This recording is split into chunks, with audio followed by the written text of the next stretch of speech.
everyone. I'm Kim Jacobs, host of The Kim Jacobs Show, where we're bringing balance to the world, one household at a time. Listen, we go live every weekday, Monday through Friday at 11 o'clock a.m. Eastern Standard Time. I bring guests on that talk about their backstories, things that they've had to overcome to become who they are today. Many of them are balancing and juggling life, and they've become experts in different fields. So they're sharing tips with you to make your life just a little bit easier. Many times as a guest in the studio audience, you'll get a chance to walk away with a missing piece of the puzzle that might be missing in your life. Let's go on this journey together, and I look forward to seeing you Monday through Friday at 11 o'clock a.m. Eastern Standard Time, right here on The Kim Jacobs Show.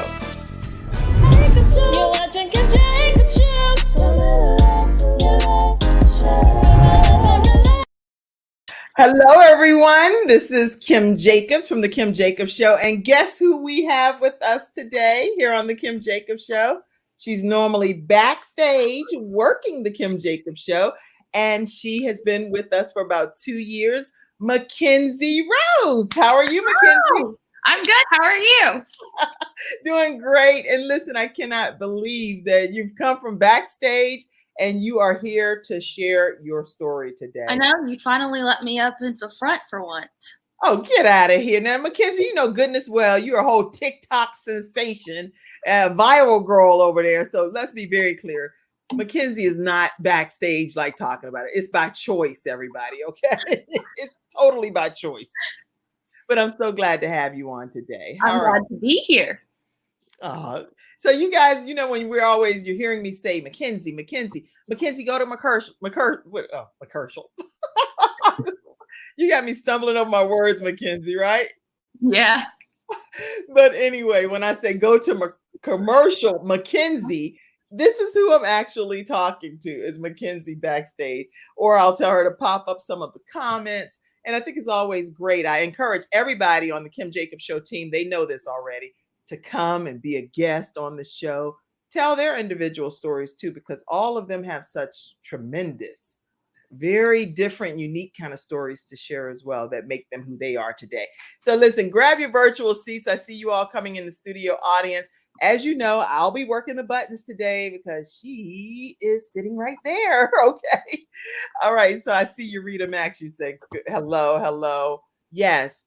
Guillan barre is a common side effect of shots. And we're going to talk about that, Amy, because I know I had never even heard of it until Mackenzie experienced it. So I posted it in a group that I'm in with like 4,000 people that have all had Guillan barre on Facebook. So some of them might be from there. Yeah. So please make sure you all ask your questions, your comments. Make sure you share this broadcast because not everyone knows this type of disorder and what to even expect. So I see amazing. I'm amazing. I see you, Francis. I see you, Dennis. I see you. Y'all can put all these comments the whole show. I do not know how quickly I'll be able to do it without Mackenzie over there. Now, Mackenzie, technically, she still have both her hands that she could be using, but she's over there like, yes, I'm enjoying this for the moment. I'll let Kim just relish in the moment over there. All right. Hi, my mom had Guillan barre in 1984. Oh my goodness. Okay. I see all of your different things. I don't know the translation of that, so I can't put up with a translation. Put it in English for me if you don't mind. Translate it to English because you could be saying, Kim, you are cray. I don't know what you're saying, so you gotta translate it to English for me, okay? My uncle had it. Good morning, Kim and Mackenzie. Yes, glad to have you, Pamela. Nana's on. Joy Mackenzie's grandmother. Hi, grandma of Mackenzie. Now, see, Trent, we weren't talking about Trent yet, but he done got his whole head and he like this. I seen Nana. I seen Nana. I got excited. I'm sorry. Oh, no, that's okay. You might as well get on in the shot. That's Trenton over there, Mackenzie's husband. We're going to be talking to him too. So glad to have you, Miss Joy Vancy, and enjoy the show today with your granddaughter on. Amazing. She said hi, and I see you watching from Liberia, Francis. Okay, so I had something similar. Not sure it was this. It may have been. You never know, Leah. But today we're going to hear, good morning. I've never heard of this before. I've never been here before. What is this all about? This is all about the Kim Jacobs Show. And it is a daily show where we're bringing balance to the world, one household at a time on the show. And we bring guests like Mackenzie Rhodes and many other guests that share their stories about things that they've had to overcome to become who they are today. So you are tuned in, whoever just asked that, to the Kim Jacobs Show. Thank you for being here today. All right, everybody, listen, we're going to take a quick commercial break. When we come back, we're going to hear Mackenzie Rhodes' harrowing story of dealing with Guillan barre. It's unbelievable. Fasten your seatbelts. It's not just another day. It's a brand new day, full of all the fun, love, and laughter you and your family create. Silver Shield Security understands feeling at home means feeling safe and happy. No credit checks, no contracts. We offer payment arrangements, and we'll even give you a free door camera. Find out how we can brighten your day even more at silvershield-security.com. Silver Shield Security. All right, everyone. We are talking today with Mackenzie Rhodes, and her husband's shoulder blade is in the shot over there. And his name is Trenton Rhodes. And you're going to hear a lot more about him today as well. But let me start just by letting you know, Mackenzie is a mother of, she said, one wife of Trenton, marketing owner, children enthusiast, and working on her bachelor's degree in education. She is a tremendous mother as well, most importantly, and a tremendous wife as well. So I'm so excited about having Mackenzie Rhodes here. And I will go ahead and tell you, Trenton, her husband, is a mechanic and going back to school for his ASC certification. He's an avid outdoorsman who loves hunting and fishing and is a music lover, mostly in guitar. Clearly, he's the husband of one wife, which is Mackenzie Rhodes over there, and a daddy. All right. So I'm so glad to have Trenton when he pops in as well. That's a formal introduction of the two of them. Mackenzie, talk to us. And I know we could go, first of all, I really want you to kind of go back because there was something that happened in your childhood that not every young lady experienced. And it's something that we know as teen mom. And so I would like you to talk. You're probably like, Kim, what are we talking about? Because we don't know this question. Listen, tell everybody about your teen years and how you became a mom at an early age. So I was in my freshman year of college, and it was the summer after my freshman year, and I found out I was pregnant. Fast forward 9 months, I had my son last February. He just turned 1.5 years old. He is the love of my life. He is into everything. And he turns 2 in February. So that's Mr. Remington. We all love, we call him Remy. We love Remy. Oh yeah. We do love Remy. Everyone that meets Remy loves Remy. So yeah. Awesome. And so I know we're not going to talk a lot about being a teen mom. If you all are interested in seeing the episode when Mackenzie did come on and talk and share her teen mom experience, make sure you check that out. It's on our YouTube channel and you'll be able to see that. But this is her family here, Mackenzie, with Remy and with Trenton, and lovely family. Now, for any advice, because you do have some young ladies that are in high school and college and they found themselves, they're pregnant and they're young moms. Any advice for people that are pursuing their goals? Well, I actually sent this link I shared the link with a few people that I know got pregnant young, or that were friends and connected on TikTok or whatever from having kids young. But honestly, as it goes along, as it gets, I guess, as past the newborn stages, and once you really get into it, it gets easier than what it was when you were, having to wake up at 2 a.m., 4 a.m., 6 a.m. in the middle of the night. It gets easier as you get into the journey, but it seems like your world's falling apart, but it's really just falling into pieces, place. Because I wouldn't have changed it for the world. So. That's good. I'm glad to hear that, because not everyone feels that way, especially if the father is not heavily involved in the person's life.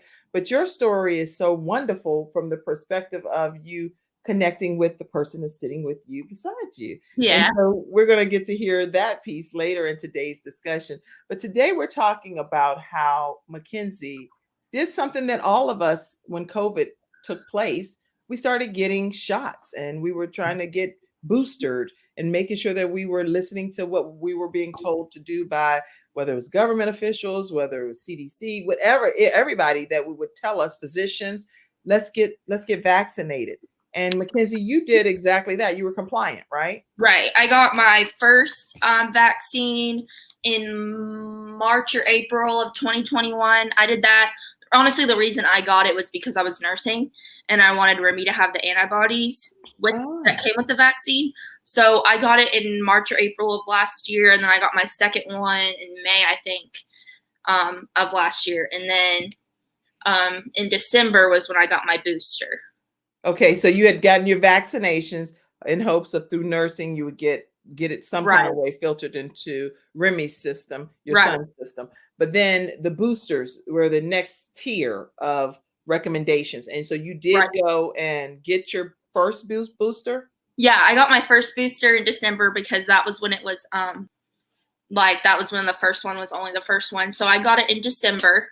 And then the end of January, beginning of February, my eyes started going into my nose and I looked like I was cross-eyed the whole time. But actually I wasn't cross-eyed at all. It was just my nerves were attacking my body. Mm-hmm. And so I went to the hospital in Johnson City, Tennessee. That's where we live. And they didn't know what was going on. They did 3 MRIs, a CT scan, and a spinal tap, and they discharged me without telling me what it was. But the thing about it was if my husband knew the spinal tap results and the doctors wouldn't read it. Because they sent the spinal tap results. I had the spinal tap results on a piece of paper, but they discharged me before diagnosing me. Wait. Okay, so let's go back because I want to make sure that we're understanding what's happening here. Well, first of all, let me let everybody know what Guillan barre, and I was listening to the pronunciation, is a Guillan barre syndrome is, and it says that Guillan barre syndrome is a rare disorder in which your body's immune system attacks your nerves. It's weakness and tingling in your hands and your feet, and those are usually the first symptoms. These sensations can quickly spread and eventually paralyzing your whole body. Yeah. It is in its most severe form of Guillan barre syndrome. It is a medical emergency, and most people with this condition must be hospitalized to receive treatment. Okay, so now you received a spinal tap. I received 2. So I went to the hospital in my hometown, and they did one there, and they discharged me without reading the results. So I came home. I literally could not even wiggle my toes or put any weight on it. My fiance at the time, he had to carry me up the stairs, pick me up and carry me, and then help me literally bathe myself, which probably no one's done since I was a baby, little. And it was a whole thing. So the next day he was supposed to go to work and my mom was going to help with me. But at that point, we didn't know what was going on. And so he tried to get me out of my car, and my legs looked like rag dolls, basically. And it was I couldn't put any weight on them at all. So we went back to the hospital and they were going to admit me, but we sat 12 hours in the waiting room. And when I got admitted there, I got admitted there on my birthday, by the way, in the beginning of February. But when I got admitted there, I could walk perfectly fine. And so in the span of 4 days, I had to be in a wheelchair and couldn't walk at all. And so, so we went there and it took them 12 hours to get me seen. And then when I was seen, they put me in a holding room. And in the holding room, they wanted us to spend the night in the holding room, but it was just,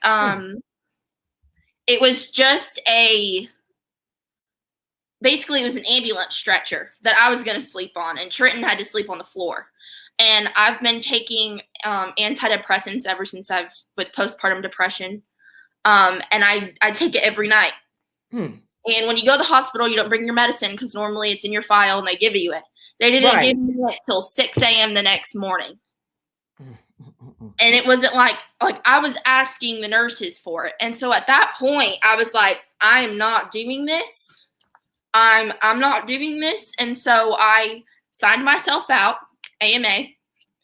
And we went home. And me and Trenton, he carried me back into the living room. We slept on the floor. Well, he brought the mattresses downstairs because then we like 2 twin mattresses. He put them on the floor. We both went to sleep for maybe 2 or 3 hours, and then we got up and we headed to Knoxville, which is about an hour and a half away from us because it has the number 2 trauma center in Tennessee. Right. But it was so when I got there, they did another spinal tap because within like 10 minutes of me being there, I was already being seen in a holding room, and they told me, they were like, so what's going on? Oh, so you can't really walk, but you could walk a few days ago. Okay, can you move your toes at all? Can you move your fingers? No. So wait. So are you saying that there was possibility that they weren't believing what you're saying? No. So when I went to the first hospital, they didn't really know what was going on, and they discharged me without reading the results from the spinal tap. What were the results in the spinal tap? So whenever you have Guillan barre, the protein in your spinal fluid is higher than the normal elevation. So if they read that the fluid, whatever kind of fluid it was higher, then they would have known it was Guillan barre. So but they didn't even look to see if it was MS or something like that. They just discharged me when I came in there walking, and I couldn't even shower myself by the time they discharged me. Oh my goodness. So this was happening rapidly. So like with the Mayo Clinic here, what they are saying is it's literally a medical emergency and has to be dealt with quickly because it's these sensations are spreading quickly to the point where paralyzation is happening. I was paralyzed. Like literally, I was paralyzed. At the end of it, I couldn't move my feet on my own. Someone had to help me go to the bathroom. Yeah. Like help me bathe myself. Oh, I know. I remember the whole. I had to relearn how to go get to the bathroom by myself and shower and wash my own hair and do it. Like things you take advantage of. I always have my hair up in a bun or braided, and I couldn't do either of those. And so I had to relearn how to do everything. Like it wasn't. So I went to the second hospital. And within like 2 or 3 hours, I had my own room. The next day, I saw a neurologist, and basically even the ER doctor was like, this is probably what it is, but we'll have you for a spinal tap in the morning to see, but we're pretty sure this is what it is. And so within like 2 or 3 hours of being at the second hospital, they already knew basically what the diagnosis was just from me saying what my symptoms were. But so I got a spinal tap, and then the neurologist came by and said, this is what it is. So you're going to have to spend 5 days here and get this treatment. And I missed my son's first birthday because I was in the hospital, and I was crying because I missed his first birthday and that just felt like I was crushed because it was like he won't remember it. Right. But I would, and it was just like one of the biggest days when your child turns 1 or their birthday. It's just kind of like a milestone, and I couldn't celebrate that because I was in the hospital, and so it really made me upset. But I got the 5 days of the IV thing, and some people can't get that treatment. Some people have to get plasmapheresis through their neck. And it wasn't, and it's, but so sometimes you lose your ability to eat, and you have to be put in a medical induced coma and get a feeding tube. And there was a girl that was at the same hospital as me. She was 20, I think they said 3, and it spreaded up to her neck, and she couldn't eat on her own anymore. So they had to put a feeding tube in her. And mine almost got that bad because there was a dink on day like 2 or 3 of the treatment. I couldn't even eat a roll without it choking me. And so I had to have a speech therapist come in and they checked, and by then I already had it was like where I could keep food down. But it was, if I stayed at the first hospital, I'd be dead. Yeah. Well, okay. Mackenzie got me toe down over here. I'm trying to host, but I can't host and cry at the same time. Let me understand. At this, everybody, just to paint the picture here, Mackenzie was doing regular teen young lady, had a dog, had a son, had a child, but was doing her thing that she was like, hopping and popping TikTok. You know how you do all the viral videos and all of that stuff she'd be doing on there, all of that 1, 2, and all of that. I don't know whatever be going on over there. But she was using every activity of her limbs and enjoying her life. Okay. When this happened, this completely sideswiped her and took her on a journey that she could have never imagined, this Guillan barre. Now, how did your family deal with this? Because how was everybody dealing with this? Because if you're my daughter, I'm like, what is going on? So because I had Remy, a lot of the time my mom, she kept Remy for most of the time. So she wasn't able to be in the hospital with me. She came down a few times, but he was going from my grandparents to my mom to whatever. But she'd come in and she was there and she'd bring me food or whatever. But I don't know. The reason why I knew my husband was my future husband at the time was because he literally slept on the floor when I was sleeping on an emergency room stretcher and didn't leave my side at all. Like literally washed my hair when I hadn't had my hair washed in the hospital for 3 or 4 days. Helped me.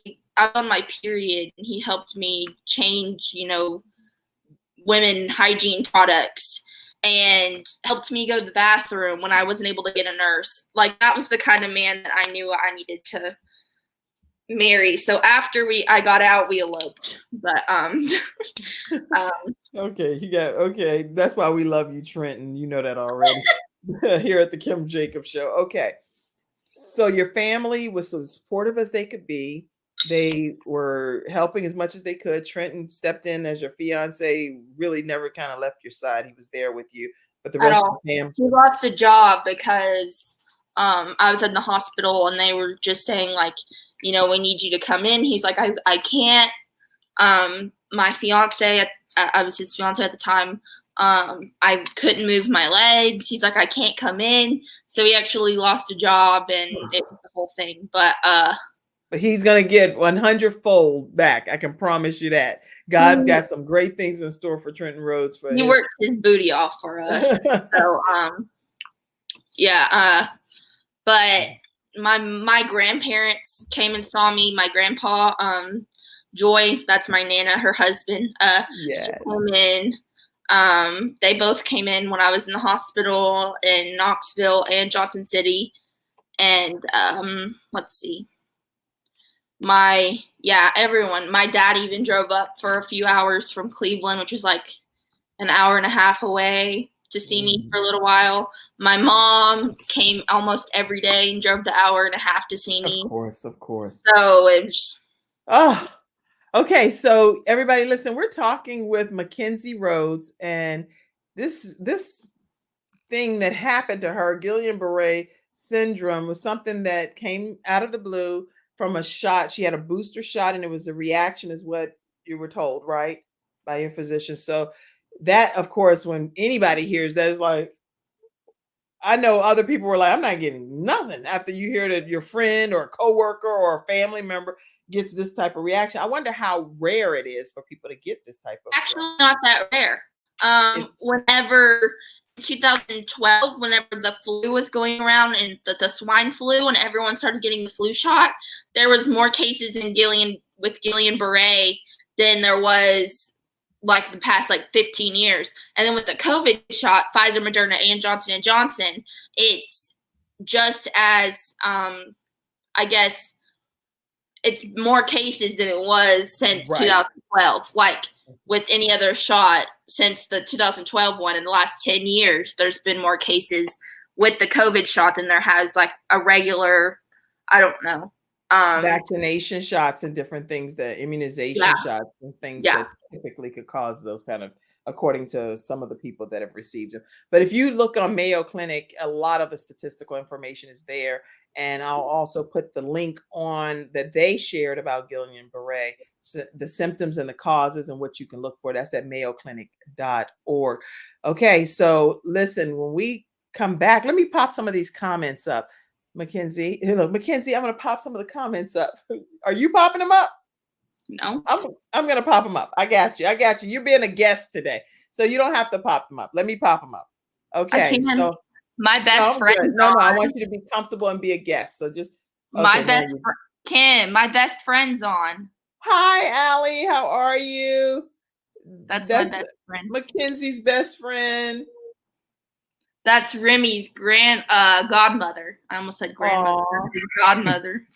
Well, I have to read some of these because some of these are paragraphs. In other countries, more common in hints. Okay. Let me put this comment up. Let's see. Philip says GBS, Guillain barre syndrome is a progressive disorder. Symptoms described is expected. It is, however, frightening when it affects active young people. I know, and that's what Mackenzie was. It's amazing. In other countries, it's more common and hence a different approach. Thanks for sharing your experience, Mackenzie. And praying so many others can be more aware. Family support is very important and for the rapid recovery. And I'm sure I can imagine some people be like, girl, get up, you'll be fine, whatever. So it's depending upon what kind of family you're in. Everybody may not be as supportive as your family was. A lot of time I would be so mad. I was like, today's Remy's birthday or whatever. And the trans IV thing made me so hormonal. And I was crying. I was like, I want to go home. I want to go home. I miss my baby. It was the longest I was away from him. I was in there for like a month and I missed him. I was like, I want to go home. I want to see my baby. And he was like, well, just get up and walk then. And I was like, that's easier said than done when you had lost all mobility. So actually, I'm going to share this video right here of you learning the process. And I'm going to pull this in and talk us through it. Okay. Okay. Because I don't want it to not be where we can't use it for YouTube. So I'm just going to have you talk us through. You can. Oh. Yeah. Wow. What does that? What talked about when you're saying that, Mackenzie? Well, I'm gonna start crying though. That's the thing, because it's very like traumatic, and I don't ever really like talk about it deeply. Because it was more of like, whenever I went through there, it literally went from where I was able to walk to not being able to move my own toes in a matter of like 5 days, and not even being able to like take myself to the bathroom when I had to go, like simple stuff. My husband learned how to do my hair when I was in the hospital. And we're laughing because the first time he ever did it, my bun was like all the way up here and it was big and frizzy. And I was like, thank you. But he learned how to, but like, you don't know what you have until you can't do it anymore. And so that's whenever people would say like, you're so strong, I get what you're going through. I was like, well, have you ever actually had to relearn how to walk? Because if you haven't, then you don't. Like, there are people who have been in wheelchairs and walkers and then have to relearn how to walk and stuff.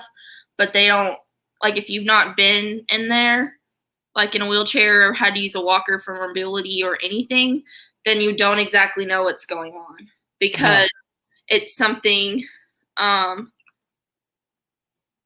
it's not something that I guess you talk about, like, yeah, I was in a wheelchair for a month and a walker for 3 or 4 weeks. My whole church was praying for me, like, and I honestly really think that that's why I've done the way I have, like how I've progressed so fast, because it's been 6 months, and a lot of people take up to like 4 or 5 years to get full mobility back. It's not something that you can automatically just recover from. And so it's something that is long, and you need to like put your work in. It's not something you can just snap and it's done. I wish it was, because there were so many times where I'd be in that hospital bed like crying, and I couldn't move my feet. I couldn't go to the bathroom if I wanted to go to the bathroom. Like I catheter. Like I couldn't go to the bathroom if I wanted to go to the bathroom, and I was 21. I'm not like older and have dementia or something, like someone who needs it.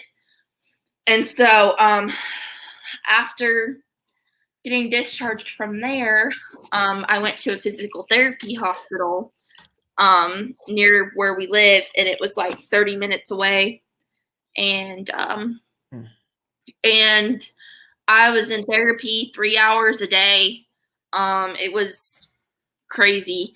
And I want to show that. I want to show that too. Hold on.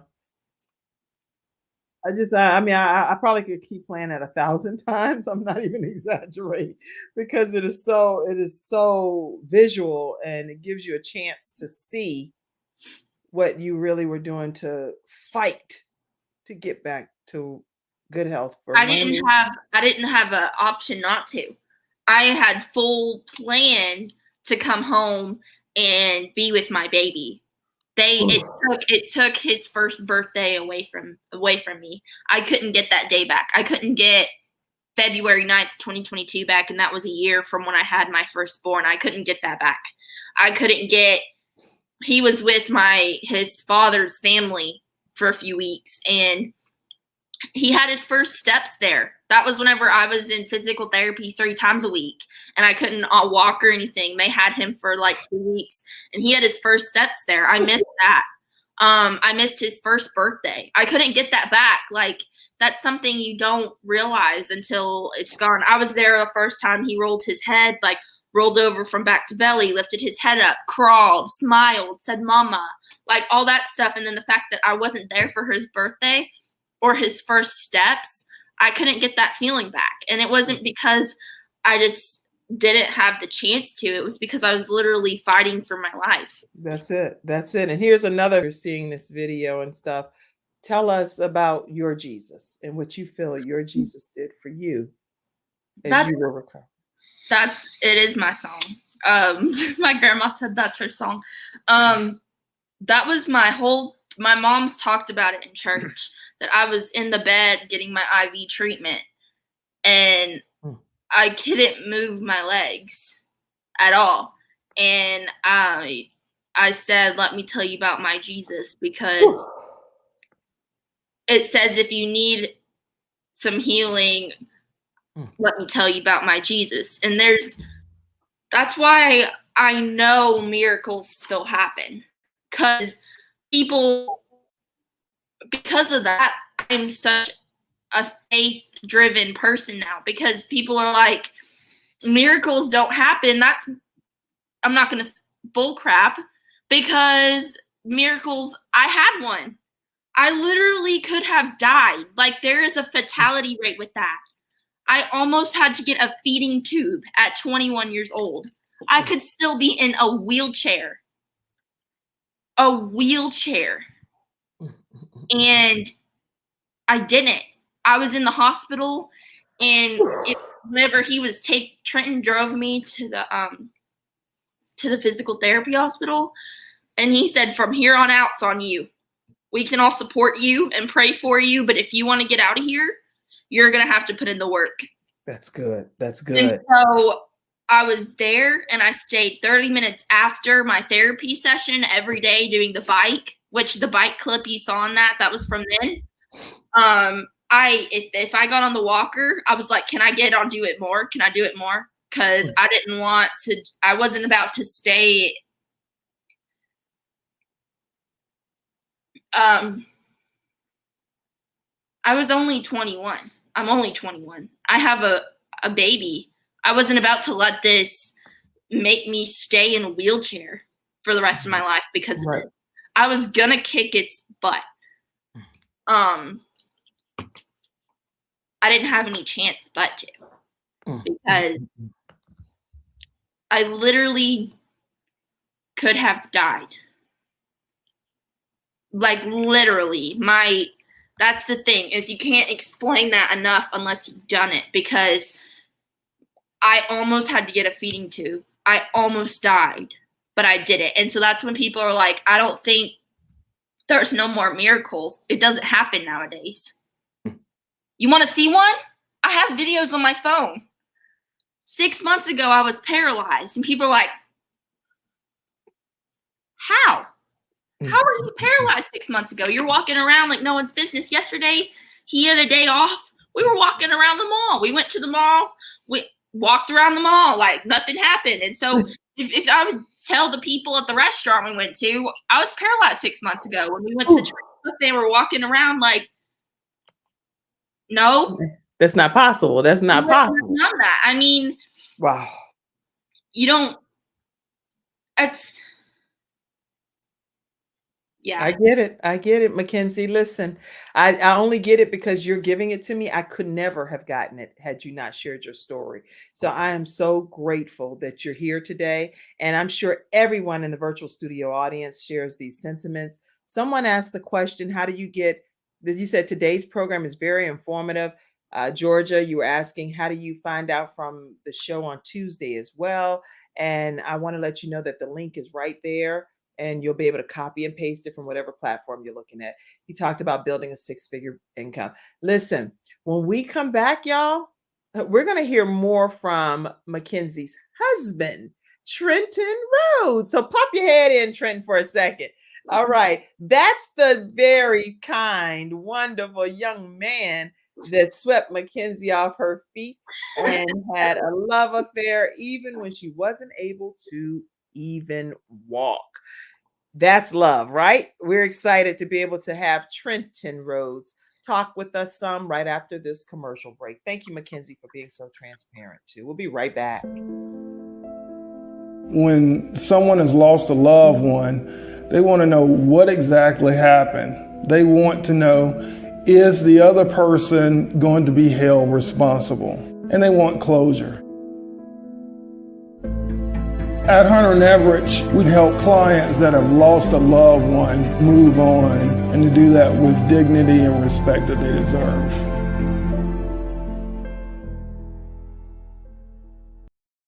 All right, everyone, we're back, and I could see Mackenzie and Trenton dating backstage. I can see y'all. I'm like, get a room. I can see y'all back there. I can see y'all.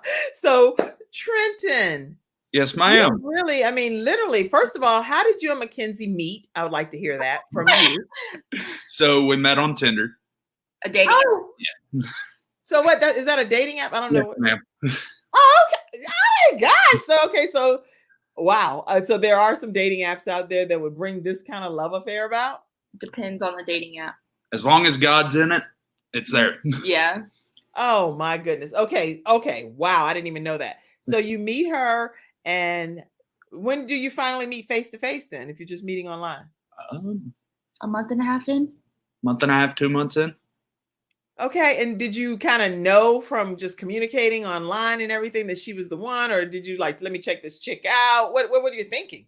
There was definitely a strong emotional pull, just in that she was so avid about her relationship with Christ and keeping up with fitness, which is something that both of those things I'm very adamant about. And in the way she talked to me, the way she loves Remy, it drew me towards her.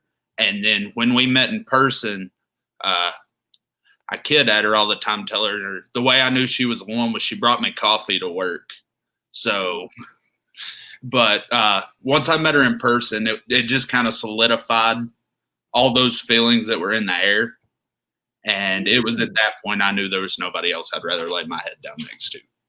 Oh my God. Go ahead, Trent. Trent, I knew I love you from back in just being in the background, seeing you on videos with Mackenzie. I was like, I just really love this young man. I think he's a sweet young man. I'm excited about him. And I could see the sincerity that he has towards Mackenzie. So even though I know we only work together, Mackenzie, I feel like I have some level of like, let me let me pay attention because I'm gonna give my feedback, right? Mhm. So I wanted to be able to say it honestly, and I just felt like he seems like a very nice, I mean, like that's a nice young man right there. That's a nice young man. So I'm excited about Trenton. So now, Trenton, how soon after you all met and became kind of serious with each other did Mackenzie experience the Guillan barre syndrome? 4 months in. Yeah. So we started dating in November, Okay. and I moved up here to be with her in January. And I was here for probably 2 weeks, 3 weeks, and then she started having the symptoms. That was not what you signed up for, though, right? Yes, I mean, I'm like, I know we're trying to keep this all flowery and nice, but now you met this young lady on a dating app, right? So you're dating her online. You take it a step further. You're like, okay, she matches what the dating situation was online. Now you come together physically. You're here, and within a month of you physically coming together, this happens. Right. What was the first thing that ran through your mind? I'm not allowed to say that on something that's broadcasted. Oh.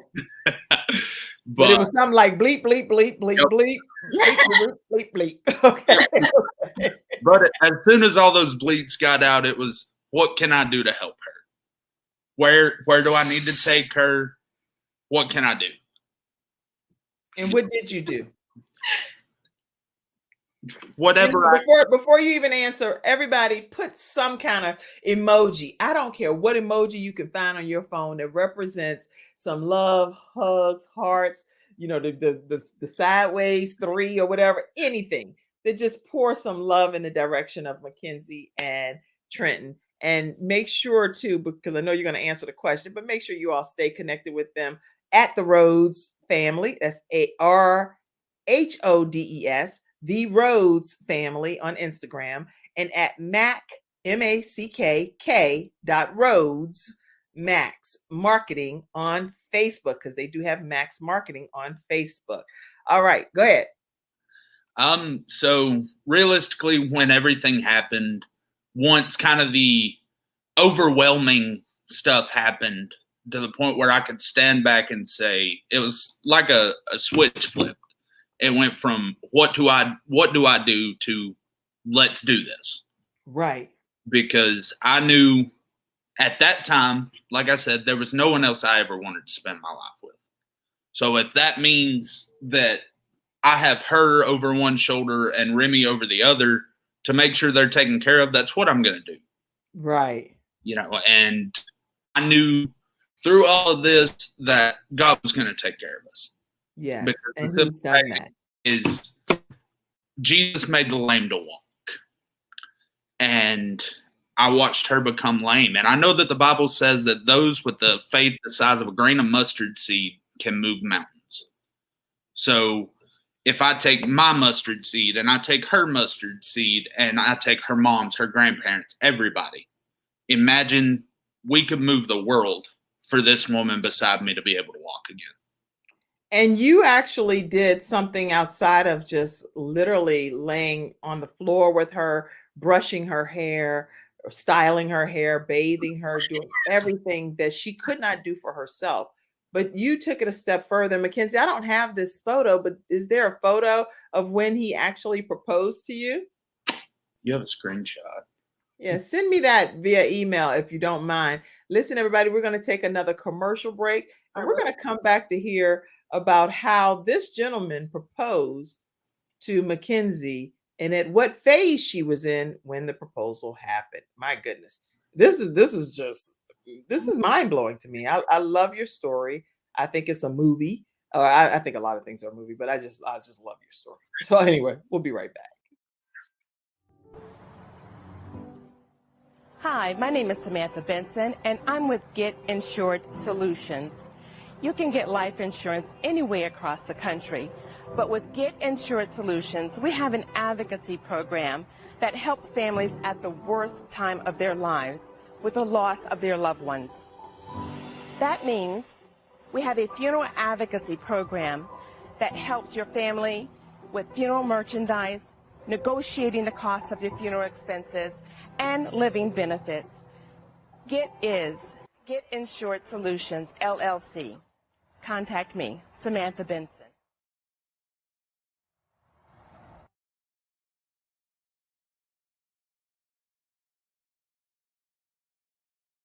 All right, everyone, we are back and we are talking with Mackenzie Rhodes and Trenton Rhodes.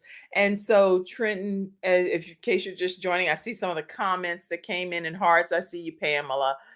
People look at me, you say, Leah, people look at me and think that I'm fine, but every day for 5 years, I've literally been in physical pain and they just don't know.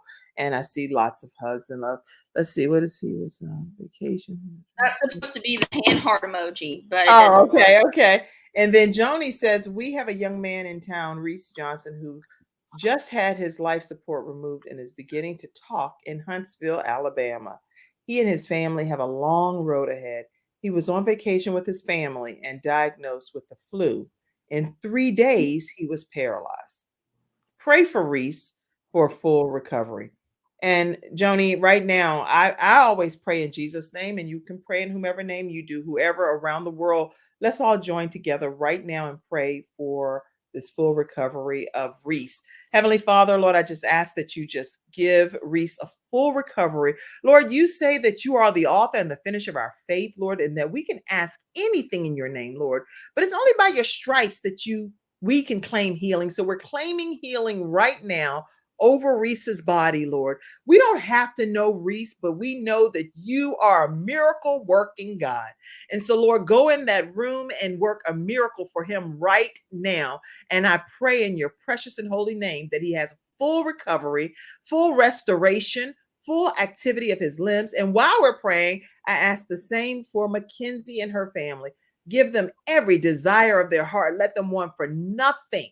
All that they've experienced, Lord, I ask that you bring back to fullness, that they be able to accomplish things to the highest heights possible. I pray this in your precious and holy name. Amen. All right.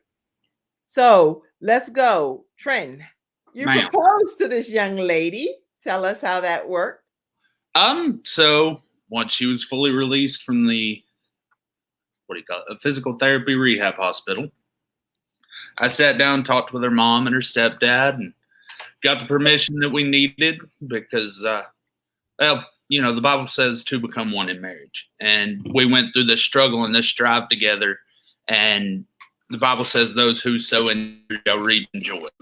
So I knew that we laid that seed, that foundation of family together during the hard times. And I wanted to see it through the good times. All right. So we came for dinner, and you can see her grandpa back there. Grandpa wait a minute. Wait, I'm gonna eat my bowl of cereal. He like, Grandpa wait, I'm gonna be right here when this happens. Right. He's enjoying his ice cream. We give him flack about it all the time, but we love him. Those two, all of her family have been so supportive with us through every portion of it. I mean, it's been a true blessing to be in a family with such great in-laws. I mean, anywhere from her best friend, Allie, her mom, Hope, their entire family, her mom, her awesome. Grandparents. Incredible. No, seriously, my best friend, Allie, and her family they adopted me when I was in middle school. And after I had Remy, they basically saved me with my postpartum depression. They'd keep him 2 or 3 nights a week sometimes just for me to catch up on sleep. And they were awesome with him. And then when I was in the hospital, they drove up an hour and a half from Knoxville up here both ways to get him. And they kept him when I was in Knoxville, actually, for a few days. So they've always been awesome. That he has his own clothes there and diapers, and they'll keep him for a weekend sometimes. And he has a $300 car seat at their house just because they love that baby. So they're awesome with him. But yeah. Wow. This is such an incredible story. And I see you saying, Jordan, listen, I never knew your whole story. This is so crazy. I'm so glad you beat it. Kenzie, God has such big plans for you and your wonderful family. I can't wait.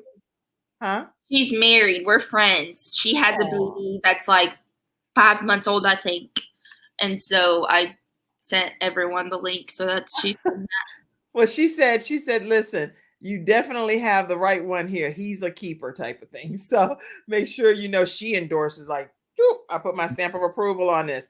All right, everybody, listen, this is incredible information. Yes, you have awesome support. God and support is wonderful. Congratulations to you all. How long have you been married at this point? 5 months. All day. All day. All day. Okay. And what advice would you give other people? First of all, I want to get several pieces of advice. What advice would you give teen moms, Mackenzie? Keep pushing through. It's hard, but keep pushing through. Especially if you're doing it alone. I was blessed that even though I was a single mom, I had the support system I did.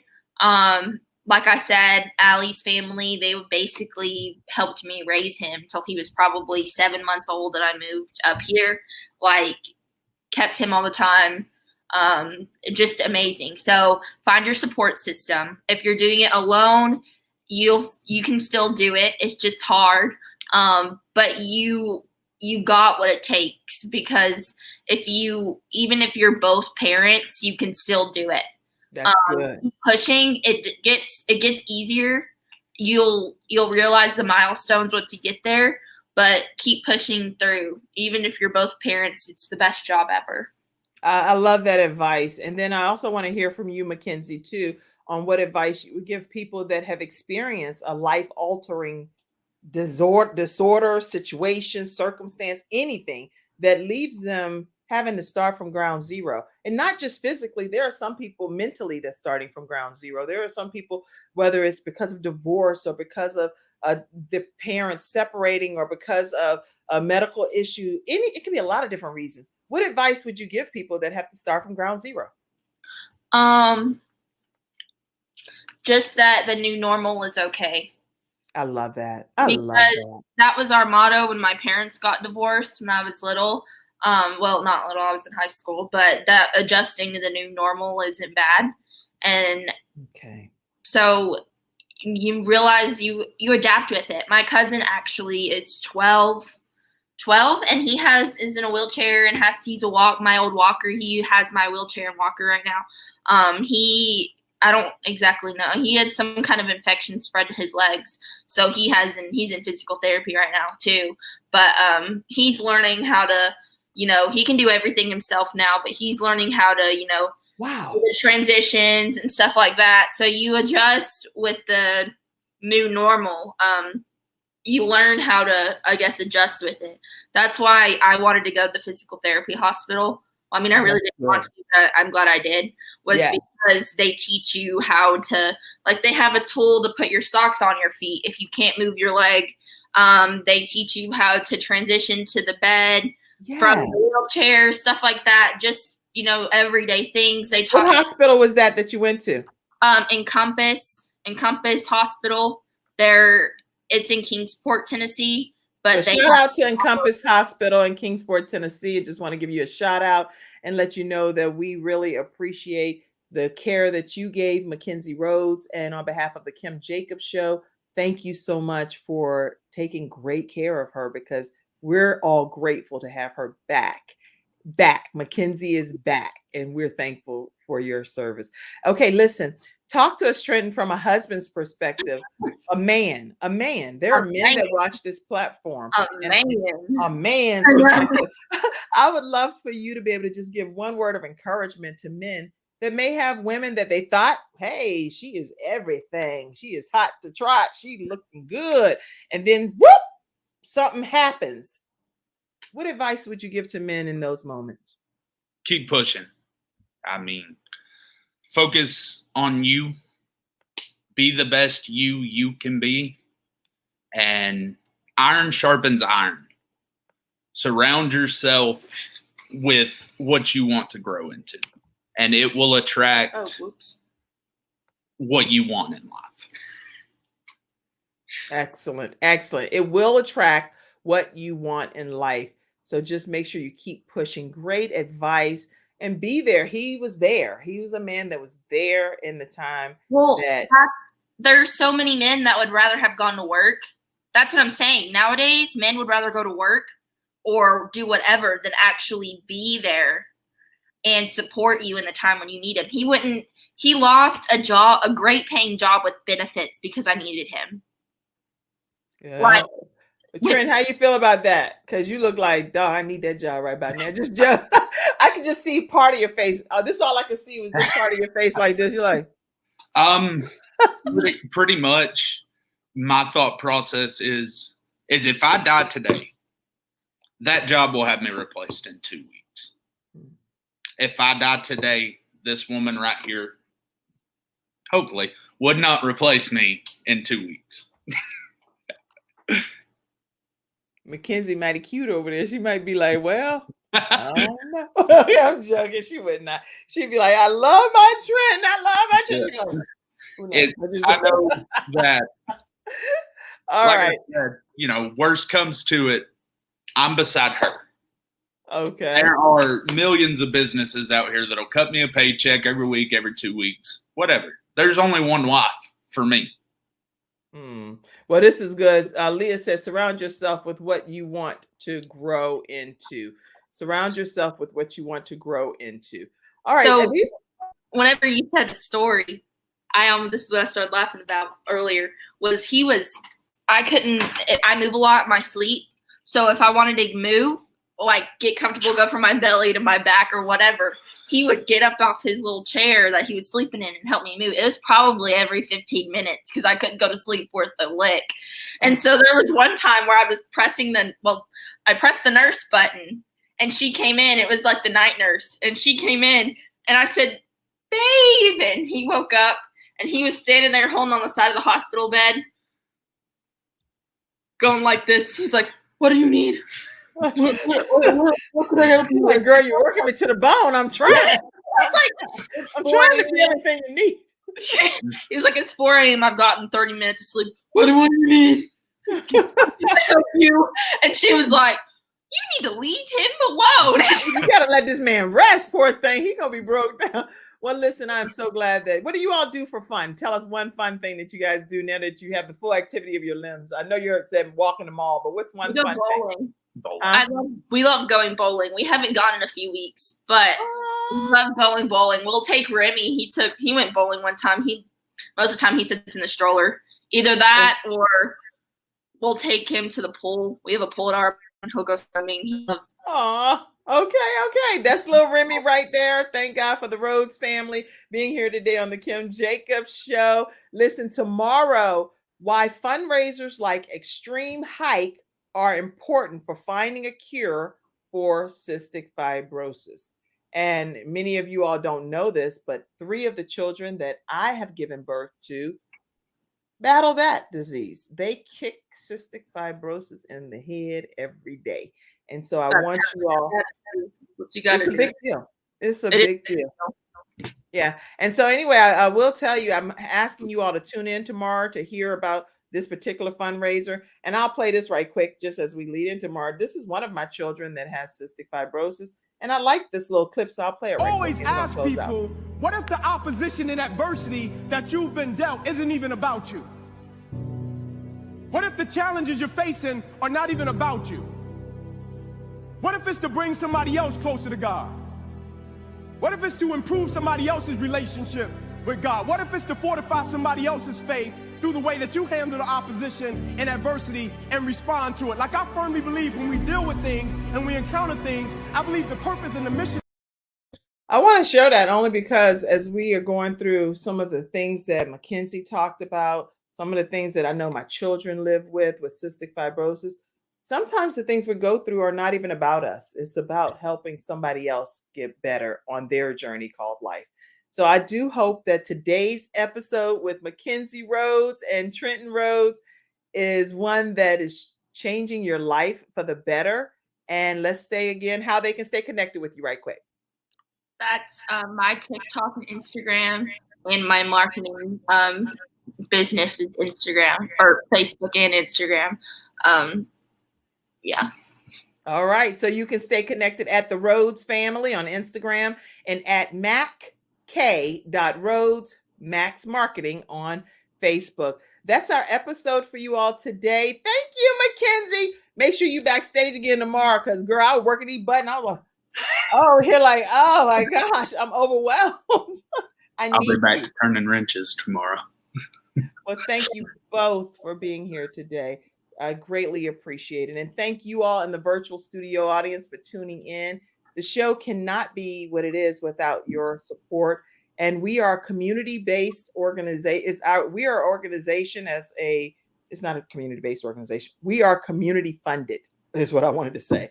So if you're able to support the Kim Jacobs Show, here are some ways to do it. You can support it through Cash App, through PayPal, or even become a patron member, where you can join the patreon.com/The Kim Jacobs Show. But right at Cash App, $ Kim Jacobs Inc., PayPal.me/Kim Jacobs Inc.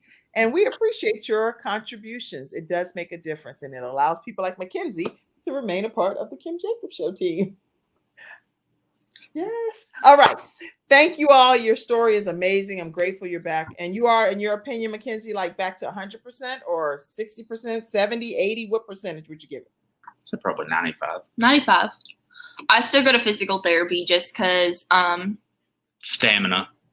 but praise the Lord, I'm off all my medications for it as of a week and a half ago. So I don't have to take my nerve pill anymore, or my sleeping medicine that helped me sleep. I'm a week and a half off of those. So. All right, everybody. On that note, we're going to close out, and we will see you tomorrow at 11 o'clock a.m. Eastern Standard Time. You're both amazing, and I'm so excited that you joined us today. All right. Have a great one.